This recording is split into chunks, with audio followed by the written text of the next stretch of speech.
નમસ્તે વિદ્યાર્થી મિત્રો, કેમ છો બધા? મજામાં? હવે આપણે ધોરણ 5 વિષય હિન્દી એની અંદર પાઠ 5 ચિડિયાઘર કી સૈર, બરાબર, એટલે કે પ્રાણી સંગ્રહાલયની મુલાકાત. આની આગળના લેક્ચરમાં આપણે પાઠ સમજ્યો હતો, બરાબર, અને અભ્યાસની ચર્ચા કરી હતી. અને સ્વાધ્યાયમાં પ્રશ્ન 1 એટલે કે પ્રશ્નો કે ઉત્તર દીજીએ એના જે 1 થી 8 પ્રશ્નો છે એની ચર્ચા કરી હતી. અને મેં તમને ફોટા પણ મોકલ્યા હતા, આજે તમે તમારી નોટબુકમાં લખી લીધા હશે, બરાબર છે. તો આપણે ફરીથી એકવાર એ પ્રશ્નો એની ઉપર થોડી ચર્ચા કરી લઈએ. તો જુઓ એ પ્રશ્નમાં શું છે, સ્વાધ્યાયના પ્રશ્નમાં કે चिड़ियाघर देखने के लिए कौन कौन आया था. तो चिड़ियाघर देखने के लिए गीता और उसके दादाजी आए थे. बंदर को लोग क्या खिला रहे थे? तो बंदर को लोग मूंगफली और केले खिला रहे थे. પછી પ્રશ્न 3, लंगूर का मुंह कैसा होता है? तो लंगूर का मुंह काला होता है. प्रश्न नंबर 4, तालाब में क्या था? तो तालाब में रंग बिरंगी मछलियाँ, मगर और बतख तैर रही थे. प्रश्न नंबर 5, गीता ने किसे पत्थर बताया? तो गीता ने कछुए को पत्थर बताया. त्यार पछी प्रश्न 6 एमा छे कछुए का रक्षक क्या है? तो कछुए का रक्षक खोल है. विदेशी पक्षी का नाम क्या था? तो विदेशी पक्षी का नाम कातुआ था. प्रश्न नंबर 8, सबसे बड़े पक्षी का नाम लिखिए. तो शुतुरमुर्ग सबसे बड़े पक्षी का नाम है. આપણે આ પ્રશ્નોની ચર્ચા કરી લીધી હતી. હવે ત્યાર પછી પાના નંબર 31 ઉપર પ્રશ્ન નંબર 2, પાના નંબર 31 ઉપર પ્રશ્ન નંબર 2 એમાં જુઓ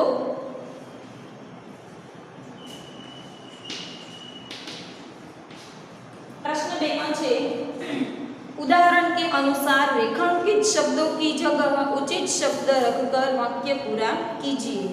એટલે કે તમને અહીંયા જે શબ્દમાં લીટી કરેલી છે, બરાબર, એ લીટી કરેલો તો શબ્દ નથી આમાં, પણ ઉદાહરણમાં તમને આપેલું છે કે લીટી કરેલા શબ્દની જગ્યાએ આપણે એનું લિંગ પરિવર્તન એવો શબ્દ લખવાનો છે, બરાબર.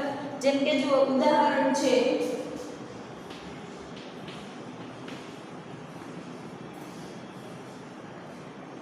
ઉદાહરણમાં છે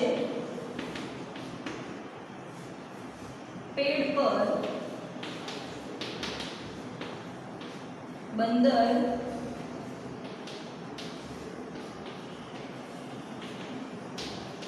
लटक रहा है, बराबर. એમાં તમને અહીંયા બંદર શબ્દની જે લીટી કરેલી છે, જુઓ આ બંદર શબ્દ નીચે લીટી કરેલી છે.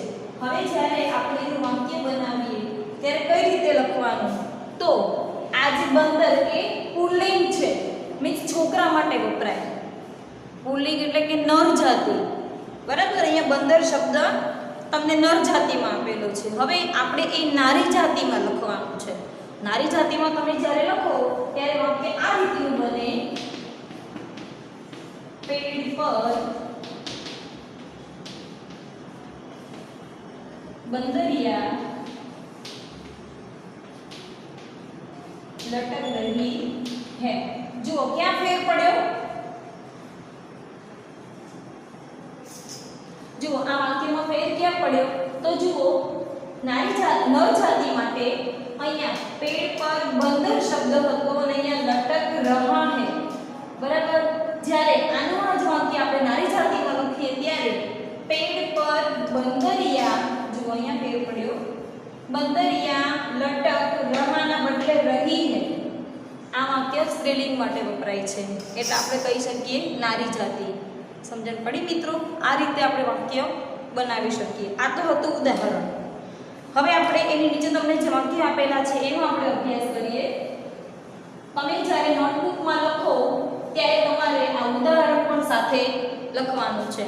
1 થી 4 વાક્ય છે એ તો હું તમને બતાવું છું અહીંયા, પણ પાંચમું વાક્ય જે આપણે હમણાં ઉદાહરણનો અભ્યાસ કર્યો એ પણ તમારા નોટબુકમાં લખવાનું છે. જુઓ પહેલું વાક્ય શું છે? તો પહેલું વાક્ય છે તાલાબ में हाथी नहा रहा है.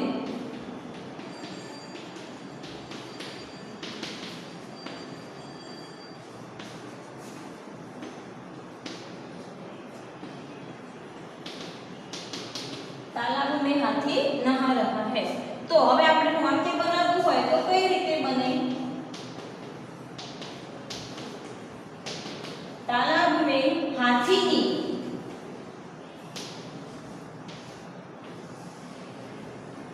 नहा रही है। बराबर आ रीते वाक्य बने। त्यार पछी बीजू छे रेगिस्तान में ऊंट दौड़ रहा है। बराबर तो एनु આપણે સીધું વાક્ય બનાવવું હોય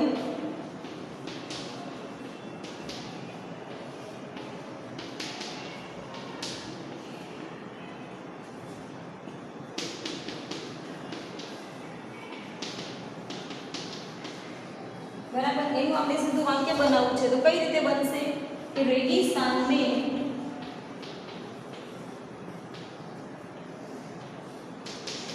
ऊंटनी શું લખાય ऊंटनी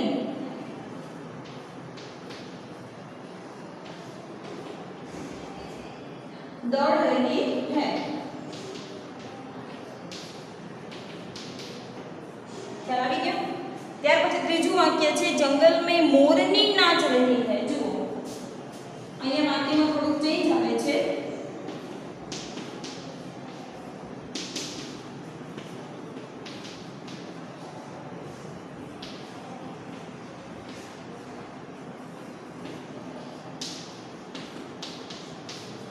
અહીંયા તમને આ જે વાક્ય આપેલું છે આ વાક્ય આપેલું છે કે જંગલ में मोरनी नाच रही है। તો આ વાક્ય કેવું છે નારી જાતિનું। કેવું છે નારી જાતિનું સ્ત્રીલિંગ માટે વપરાય છે। જુઓ અત્યાર સુધી આપણે જે બે વાક્ય લખ્યા અને ઉદાહરણ સમજ્યું એ બધામાં અહીંયા નર જાતિનો શબ્દ આવતો હતો પુલ્લિંગનો શબ્દ આવતો હતો। પહેલામાં આવ્યું બંદર આમાં આવ્યું હાથી આમાં આવ્યું ઊંટ એને આપણે નારી જાતિમાં રૂપાંતર કર્યું ત્યારે ઉદાહરણમાં બન્યું બંદરિયા અહીંયા બન્યું હાથીની અહીંયા બન્યું ઊંટની।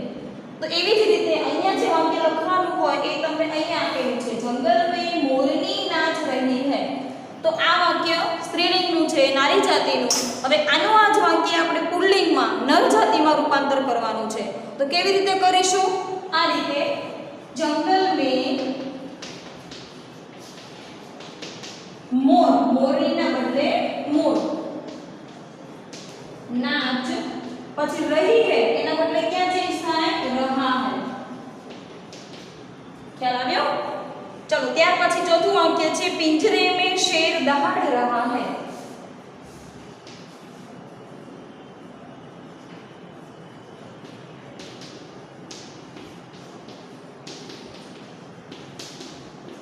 पिंजरे में शेर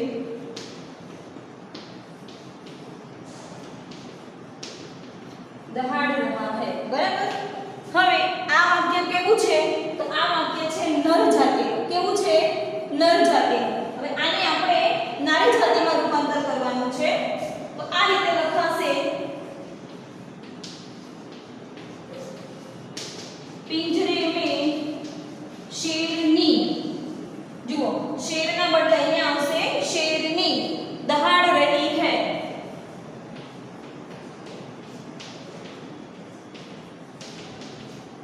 ખ્યાલ આવ્યો મિત્રો?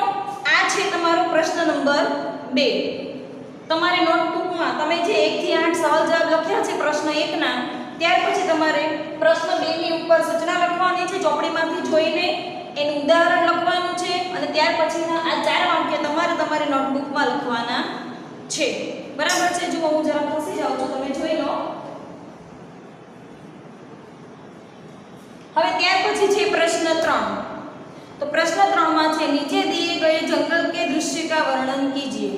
તમને અહીંયા જંગલનું એક દૃશ્ય આપેલું છે। બરાબર છે? જુઓ પ્રશ્ન 3 માં જંગલનું તમને એક દૃશ્ય આપેલું છે એનું આપણે વર્ણન કરવાનું છે। માત્ર વર્ણન જ કરવાનું છે એના ઉપરથી કોઈ પ્રશ્નના જવાબ આપણે લખવાના નથી। તો આ ચિત્રનું વર્ણનમાં આપણે શું લખી શકીએ તો ચિત્રના વર્ણનમાં આપણે એવું કહી શકીએ કે यह एक जंगल का दृश्य है। શું કહીએ? यह एक जंगल का दृश्य है। जंगल में बहुत सारे पेड़ दिखाई दे रहे हैं। यहाँ बढ़ता हुआ झरना भी है। उसके अंदर एक लंबी गर्दन वाला जिराफ है। इसके किनारे एक बड़ा सा हाथी भी है। हाथी भी खड़ा है। झरने के किनारे एक बड़ा पेड़ है, उसके ऊपर बंदर बैठा हुआ है। आकाश में पंछी उड़ रहे हैं, जंगल के हरी भरी घास पर खरगोश बैठा है, बतख पानी में तैर रही है। पेड़ के पास एक गुफा है जहाँ पर शेर बैठा हुआ है। यहाँ जंगल का दृश्य बड़ा ही मनमोहक लगता है। એટલે કે આ એક જંગલનું દૃશ્ય છે। આ જંગલમાં બહુ જ બધા ખૂબ એટલે વધારે વૃક્ષો જોવા મળે છે। અહીંયા એક આગળ વધતું બળતા કૂવા એટલે કે આગળ વધતું એક ઝરણું પણ છે। એની અંદર એક લાંબી ડોકવાળું લાંબી ગરદનવાળું એક જીરાફ છે અને આ ઝરણાના કિનારે એક હાથી પણ ઊભેલો દેખાય છે। झरने के किनारे एक बड़ा सा पेड़ है એટલે કે ઝરણાના કિનારે એક મોટું વૃક્ષ છે, તેના ઉપર વાંદરો બેઠેલો જોવા મળે છે। આકાશમાં પક્ષીઓ ઉડી રહ્યા છે અને જંગલમાં લીલુંછમ હર્યું ભર્યું ઘાસ જોવા મળે છે અને આ ઘાસ પર સસલું બેઠેલું છે। બતક પાણીમાં તરી રહી છે। ઝાડની પાસે એક ગુફા છે અને આ ગુફામાં સિંહ બેઠેલો છે। આ જંગલનું દ્રશ્ય ખૂબ જ મનમોહક અને રમણીય લાગે છે। બરાબર। આ તમારે પ્રશ્ન 3 આજે મેં તમને વર્ણન હમણાં સમજાવ્યું, આ તમારે નોટબુકમાં લખવાનું છે। હવે જોઈ લો પ્રશ્ન 4। प्रश्न 4 में है चित्र के आधार पर रिक्त स्थानों की पूर्ति कीजिए। चित्र के आधार पर એટલે કે તમને અહીંયા चित्र आपेला છે। પહેલું ચિત્ર છે સિંહનું, પછી છે બતકનું, પછી ગેંડાનું અને પછી પોપટનું। આ ચાર ચિત્રો તમને અહીંયા આપેલા છે અને આ ચારેય ચિત્રના આધારે આપણે ખાલી જગ્યા પૂરવાની છે। તો જુઓ, સૌથી પહેલી ખાલી જગ્યા જોર से ગરજા। તો આ ચારેય ચિત્રમાંથી કોની ગર્जना થાય? તો સિંહની। તો આપણે પહેલી ખાલી જગ્યામાં લખીએ शेर। बराबर। પછી બીજી ખાલી જગ્યા चिड़ियाघर में एक सींग वाला खाली जग्या था એટલે કે પ્રાણી સંગ્રહાલયમાં એક સિંગડા વાળો ખાલી જગ્યા હતો। તો શું આવે? ગેંડા।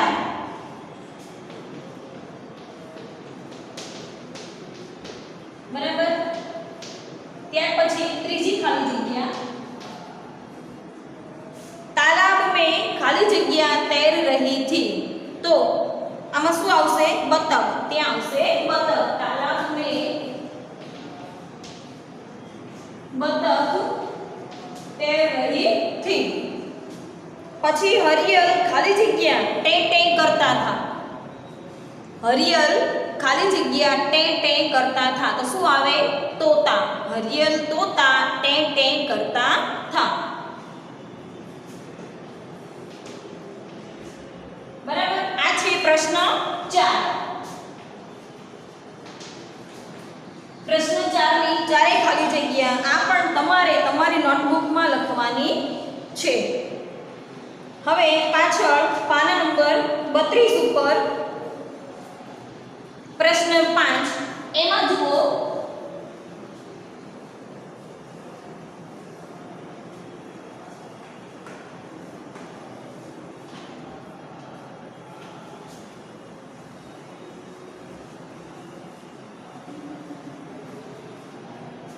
प्रश्न 5 में जुओ चित्र पहचान कर आयात में से उसका हिंदी नाम ढूंढकर लिखिए।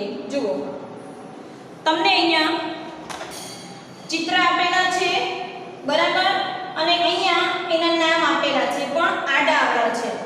चित्र प्रमाणे नाम केवा छे? आडाअवळा छे। त्यार पछी अहींया पण एवुं छे, चित्र आपेला छे एना प्रमाणे नाम आडाअवळा छे। आपणे आमांथी शोधीने नाम लखवाना छे। तो जो पहलू चित्र શેનું છે? शेर। बराबर। प्रश्न 5 पहलू चित्र છે शेर। પછી બીજું ચિત્ર શેનું છે? મૂંગફલી। શેનું છે? મૂંગફલી। તો ત્યાં આપણે લખીએ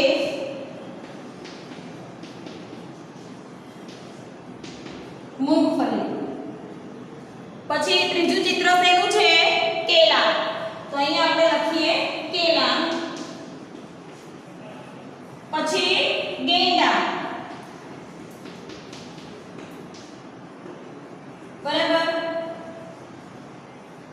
ત્યાર પછીનું ચિત્ર છે ભાલુ. અને છેલ્લે મછલી.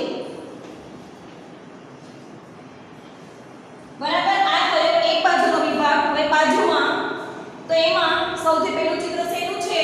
મગર. ત્યાર પછી ગોરૈયા.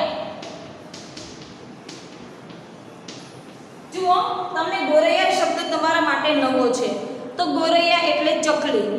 ચકલીના ઘણા બધા પ્રકાર હોય.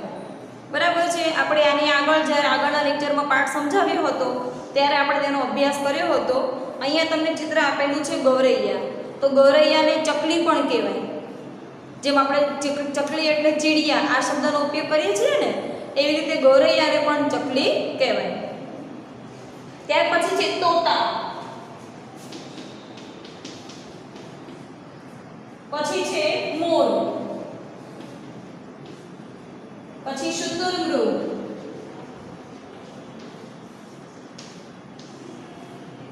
પછી હાથી. બરાબર. અહીંયા તમારો પ્રશ્ન 5 પૂરો થયો.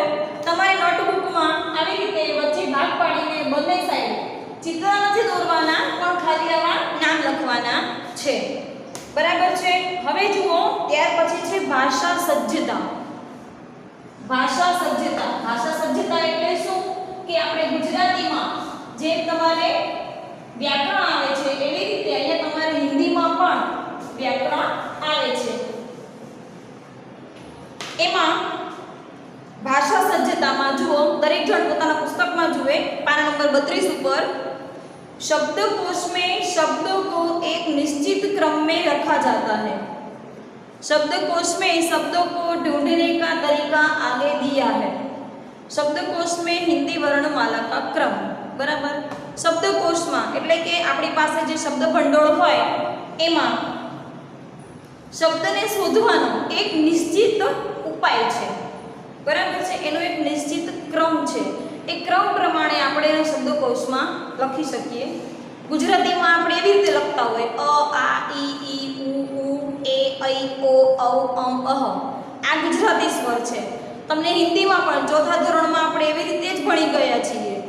બરાબર. પણ જ્યારે આપણે શબ્દકોશના ક્રમમાં લખતા હોઈએ, શબ્દકોશના ક્રમમાં જ્યારે તમારે આવા શબ્દો લખવાના થાય ત્યારે આપણે એનો ક્રમ થોડો ચેન્જ કરીએ છીએ. જુઓ, અહીંયા તમને સ્વર આપેલા છે. કઈ રીતે છે? તો સૌથી પહેલા શરૂઆત થાય છે અમ. બરાબર. પછી અ. પછી આ. પછી ઈ, નાનો ઈ. ત્યાર પછી મોટો ઈ. પછી ઉ અને ઉ. આ નાનો ઉ અને આ મોટો ઉ. પછી રૂ, જે આપણે ચોથામાં શીખી ગયા છીએ એ જ પ્રમાણે છે. પછી એ, ઐ, ઓ અને ઔ. બરાબર. આના પછી સીધા આવે છે વ્યંજન. પહેલા આપણે અહીંયા જુઓ, તમારે ચેન્જ ક્યાં થયું? આપણે ચોથા ધોરણમાં એવી રીતે લખતા હતા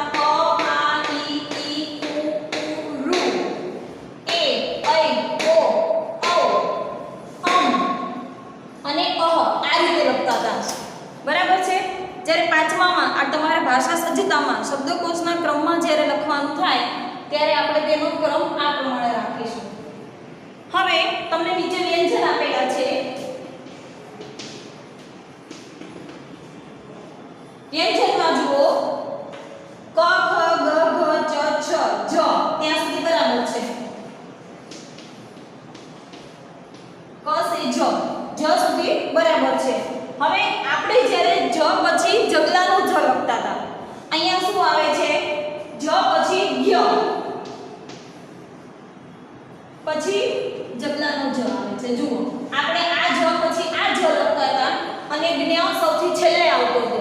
એના બદલે અહીંયા થોડુંક ચેન્જ થાય છે. અહીંયા જ પછી ય લખવાનો છે અને પછી તમારે જબલાનો જ આવે છે. પછી ટ ઠ ડ ઢ અણ. પછી જુઓ ત અને ત્ર બંને સાથે આવે છે. ત અને ત્ર બંને સાથે આવે છે. પછી છે થ દ ધ ન પ ફ બ. પછી ભ મ ય ર લ. પછી વ શ શ સ અને હ. બરાબર. અહીંયા આપણે વર્ણમાલા એટલે કે આ તમને જે અહીંયા શબ્દકોશના ક્રમ પ્રમાણેના જે ક્રમ આપેલા છે એ જુઓ. સ્વરમાં આ પ્રમાણે તો આપણે હમણાં જોયું એ પ્રમાણે અને વ્યંજનમાં ક થી જ સુધી ક ખ ગ ઘ ચ છ જ. પછી ય ઝ ટ ઠ ડ ઢ અણ ત અને ત્ર બંને સાથે આવશે. પછી થ દ ઢ ન પ ફ બ ભ મ ય ર લ વ શ શ સ અને હ. બરાબર. આ એનો ક્રમ છે. ખ્યાલ આવી ગયો. હવે આ ક્રમ ઉપરથી તમને શબ્દ આપેલા હોય તમારે એ શબ્દને શબ્દકોશના ક્રમમાં લખવાના થાય. આપણે ગુજરાતીમાં જેમ તમે શબ્દકોશના ક્રમમાં લખો છો એ રીતે તમને જુઓ અહીંયા પાના નંબર 33 ઉપર આપેલું છે. मानो कि तुम्हें क वर्ण से शुरू होने वाले शब्द ढूंढना है तो शब्दकोश में उनका क्रम इस प्रकार होगा. जो સૌથી પહેલો અક્ષર આપણે સ્વર પ્રમાણે લખ્યું અમ તો એના ઉપર પહેલો શબ્દ છે કંગાલ. પછી આપણે લખ્યો અ એના ઉપર પહેલો શબ્દ છે કપૂર. બરાબર. એના ઉપર બીજો શબ્દ કયો આવે કપૂર. ત્યાર પછી આવશે કારાવાસ એટલે કે અ આ એટલે કારાવાસ. પછી આવશે ઈ નાનો ઈ એટલે કિલકારી. પછી મોટો ઈ માટે દીર્ઘ ઈ આવે એટલે કીર્તિ. બરાબર. ત્યાર પછી ઉ નાનો ઉ એટલે આવશે કુદાલ. ત્યાર પછી મોટો ઉ આવે દીર્ઘ ઉ એટલે આવશે કૂપ. ત્યાર પછી છે રૂ એના માટે કયો શબ્દ છે કૃષિ. બરાબર. ત્યાર પછી છે એ એના માટે આવશે કેન્દ્ર.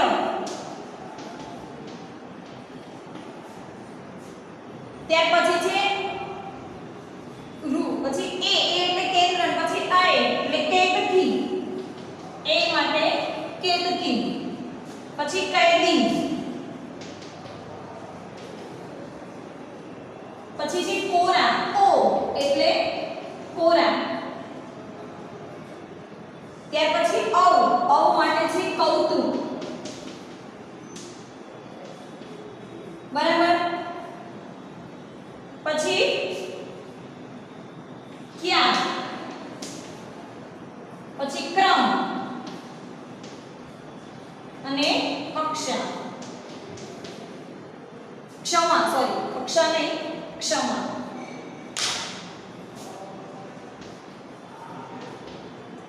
બરાબર. આ રીતે આપણે શબ્દકોશનો ક્રમ લખી શકીએ.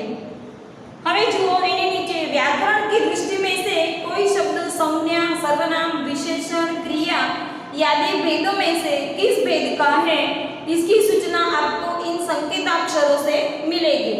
बराबर. અહીંયા જુઓ તમને જે આ શબ્દ આપેલા છે આમાંથી ઘણા શબ્દો કેવા હોય સંજ્ઞા હોય સર્વનામ હોય વિશેષણ હોય ક્રિયા હોય. હવે આ બધા શબ્દોને આપણે ઓળખવા માટે એક નિશ્ચિત સંકેત આપેલો હોય. જેમ કે સંજ્ઞા હોય તો સ એવું લખેલું હોય. પછી સર્વનામ હોય તો પણ સ લખેલો હોય, સંજ્ઞા માટે સમ લખેલો હોય, સર્વનામ માટે સ લખેલો હોય. બરાબર. તમને જો અહીંયા આપેલું છે પુલ્લિંગ, પુલ્લિંગ શબ્દ લખવા માટે પુ, સ્ત્રીલિંગ શબ્દ લખવા માટે સ્ત્રી. ક્રિયા શબ્દ હોય, કોઈક વાક્યમાં તમને ક્રિયા આપેલી હોય એ આપણે અલગ દર્શાવવા માટે આપણે ક્રી એવું લખી શકીએ. પછી કોઈ વાક્યમાં તમને ક્રિયા વિશેષણ આપેલું હોય તો ક્રિયા વિશેષણને અલગ દર્શાવવા માટે આપણે ક્રી અને વી આ રીતે લખી શકીએ. ત્યાર પછી સંજ્ઞા, સંજ્ઞા માટે સમ શબ્દ લખી શકીએ. ત્યાર પછી સર્વનામ, સર્વનામ માટે સ આવો શબ્દ લખી શકીએ. પછી વિશેષણ, તો વિશેષણ તમને જ્યારે આપેલું હોય વાક્યમાં એને અલગ દર્શાવવા માટે આપણે વી લખી શકીએ. પછી અવ્યય, અવ્યય કોઈ પણ વાક્યમાં તમને અવ્યય આપેલો હોય તો એના માટે આપણે અ લખી શકીએ. પછી ક્રિયા સકર્મક, બરાબર, કોઈ વાક્ય છે એમાં ક્રિયા સકર્મક આવું તમને આપેલું હોય તો એને આપણે અલગ શોધવા માટે ક્રી અને સ આવું લખી શકીએ. પછી અંગ્રેજી, કોઈ વાક્ય એવું હોય કે એમાં અંગ્રેજી વર્ડ્સનો યુઝ થતો હોય તો એને આપણે અંગ્રેજી વર્ડ્સ કયો છે એ અલગ પાડવા માટે આપણે લખી શકીએ. બરાબર. આ તમારે નોટબુકમાં લખવાનું નથી, આ તમને માત્ર સમજણ માટે તમને શીખવાડેલું છે. તમારે નોટબુકમાં ખાલી પ્રશ્ન 5 સુધી જ લખવાનું છે. ત્યાર પછી જે પાના નંબર 34 ઉપર યોગ્યતા વિસ્તાર, યોગ્યતા વિસ્તારમાં જુઓ તમને અહીંયા પ્રાણીઓના ચિત્ર નામ સાથે આપેલા છે. આપણે માત્ર એકવાર એનો અભ્યાસ કરી જઈએ. સૌથી પહેલું ચિત્ર છે શેર, જેને ગુજરાતીમાં સિંહ કહેવાય. પછી છે મછલી, એને ગુજરાતીમાં માછલી કહેવાય. પછી છે કાકાતુઆ, કાકાતુઆ એટલે ગુજરાતીમાં આપણે એને કહેવાય કાકા કૌવા. અને કાકાતુઆનો બીજો શબ્દ શું છે? કાતુઆ, જે આપણે પાઠમાં ભણી ગયા. ત્યાર પછીની બીજી લાઈનમાં છે પહેલો શબ્દ બંદર, ગુજરાતીમાં એને કહેવાય વાંદરું. પછી છે બતક, એને ગુજરાતીમાં કહેવાય બતક. ત્યાર પછી છે મોર, તો ગુજરાતીમાં પણ એને મોર જ કહેવાય. ત્યાર પછી છે ગેંડા, ગુજરાતીમાં એને કહેવાય ગેંડો. પછી કછુઆ એટલે કે કાચબો. પછી શુતુરમૃગ એટલે કે શાહમૃગ. પછી જીરાફ, તો ગુજરાતીમાં પણ એને જીરાફ જ કહેવાય. પછી મગર, ગુજરાતીમાં પણ એને મગર કહેવાય. હાથી, તો હાથીને પણ એનો એક શબ્દ હાથી કહેવાય. પછી ભાલુ, તો ભાલુ એટલે કે રીંછ. પછી તોતા, તોતા એટલે પોપટ. અને ઊંટ, ઊંટ એટલે કે ઊંટ. બરાબર. અહીંયા આપણો આ પાઠ પૂરો થાય છે. તમારે તમારી નોટબુકમાં પ્રશ્ન 1 સુધી તમે લખેલું હશે. પછી પ્રશ્ન 2, આ પ્રશ્ન 3 દૃશ્યનું વર્ણન, પ્રશ્ન 4 ની ખાલી જગ્યા અને પ્રશ્ન 5 માં જે આ તમને ચિત્રના નામ આપેલા છે એટલે સુધી તમારે તમારી નોટબુકમાં લખવાનું છે. અને સવાલ જવાબ વાંચીને મોઢે કરવાના છે.